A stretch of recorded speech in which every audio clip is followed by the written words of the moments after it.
Hi everyone, these are my weekly notes. Today is 10th of May.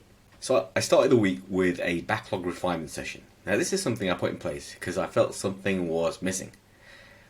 We have a session already with the leads where we run through the tickets and refine them. I noticed that we didn't have, and there was a need for, a session where we could look at upcoming tickets with a view to making sure they were ready to be picked up by developers. One of the reasons why was what started to happen in dev refinement was that more and more tickets were being discussed in dev refinement which were not ready for that type of discussion. The type of discussion that takes place in dev refinement typically. And there was a conflict between tickets which needed dev discussion and tickets which needed to be talked about because they didn't have, for example, a complete acceptance criteria or needed clarification on exploration work and so on. And this was getting to the point where there was a chance it would disrupt delivery. So I saw a gap there and I added what I called at the time the look ahead group. The point being that it was separate to the backlog refinement group that the leads were doing. This was a look ahead group where the team looked at upcoming tickets rather than the backlog refinement session, which had its own purpose. The purpose of these various sessions could probably take up another video. So there was a number of reasons why I put this look ahead group in place. Firstly, as mentioned, there was a need for this refinement, further refinement before tickets went across for dev refinement. But also, we have multiple teams and some team members who are part of multiple teams. These people will dip in and out of different teams. So for them, it can be quite difficult to manage their workload if they're not told from the different teams what their workload is going to be. These tickets and the lack of refinement on these tickets was stopping these people from making decisions about managing the workload week to week. So you ended up with a situation where some of these people were doing massive amounts of work one week and then maybe having a bit of a lull the following week.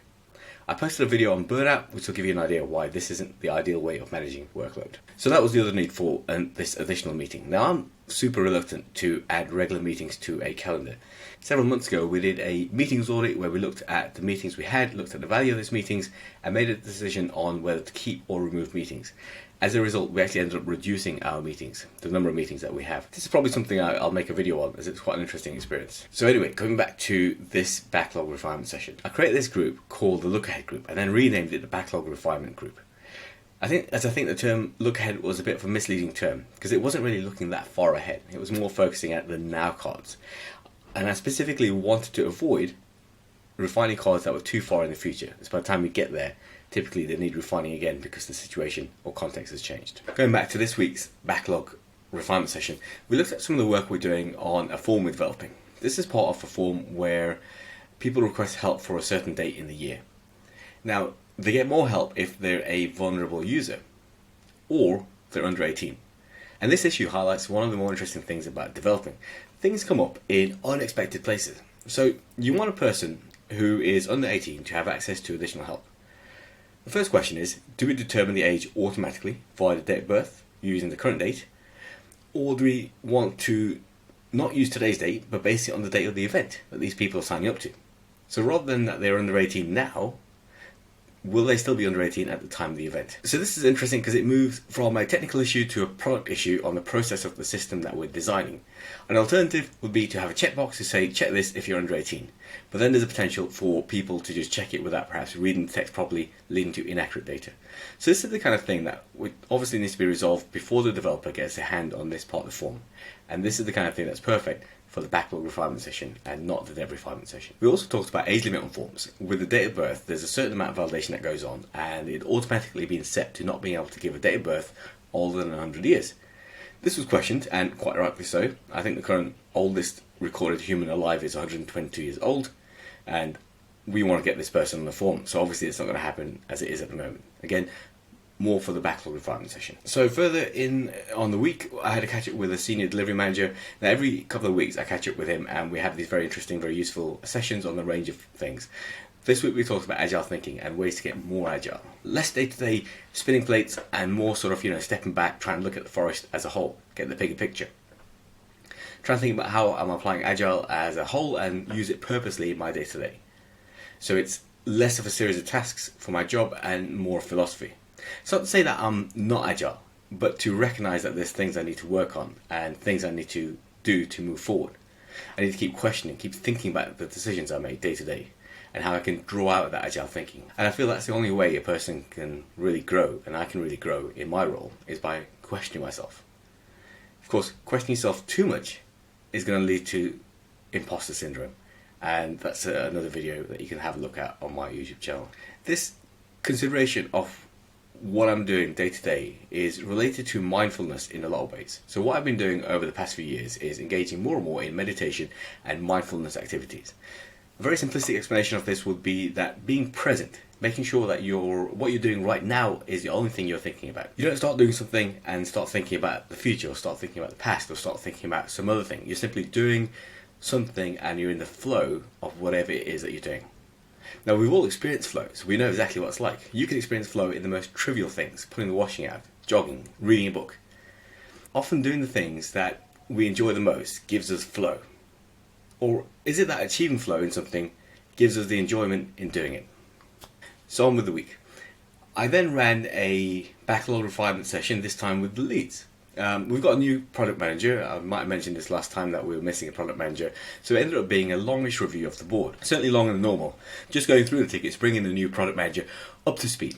I actually booked in a second session later in the day in case we needed it, just because everyone's calendar is so busy and I wouldn't be able to book it on the day.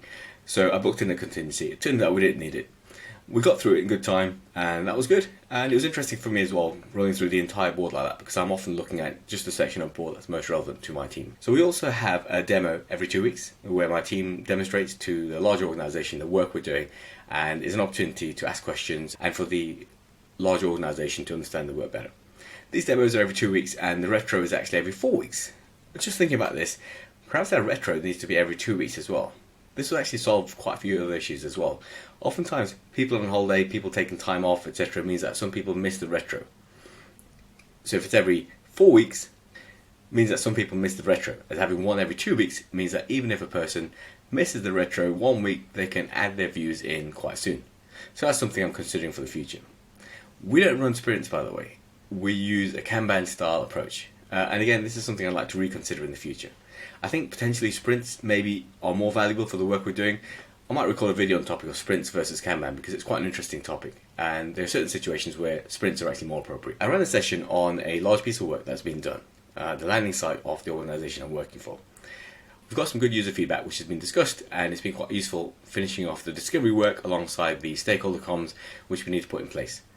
I've got a session booked next week, just look at the best way to organise the stakeholder feedback. This is an ongoing project, fairly largest, but it's not going to be a total redo of the landing site. There's more of a technical reason why it needs to be redone, and there's going to be some improvements added as a result. So in terms of stakeholder communication, I'm going to keep that more in terms of informing rather than more interactive. As mentioned, we have a new PM in, and so I had to catch up with him. We had a chat, and obviously you can imagine coming into an organisation, especially this large an organisation, there's a massive amount of things that you have to look at, so he's been busy trying to get to grips with everything.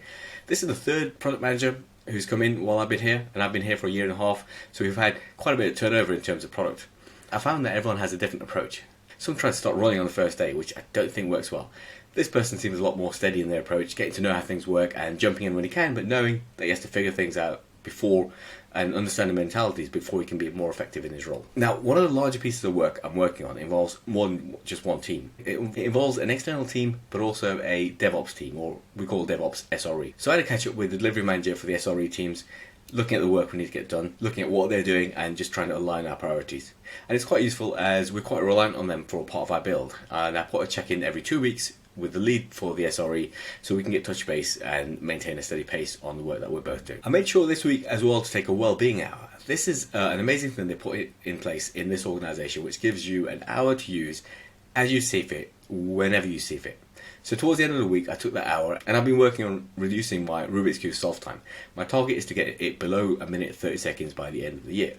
I did 1 minute 45 seconds late last year, and then towards the end of the year it sort of dropped off as I didn't pick up the cube much. So now I'm just getting back into it and trying to use it on a regular basis. And it's really something you have to do on a daily basis to get any good at it, which actually works pretty well as an analogy for most things in life.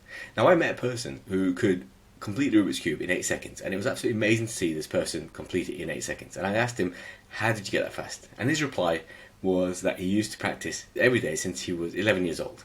A very honest, very humble answer. And it just goes to show that you just have to practice. So that was good. It was a good hour, and I'm very appreciative of the organisation's desire to promote and not only just talk about well-being with this sort of initiative. Towards the end of the week, I met with another member of the team that I'm coaching. So I'm a Mo certified coach. I did a coach qualification and have a certain number of hours in practicing coaching.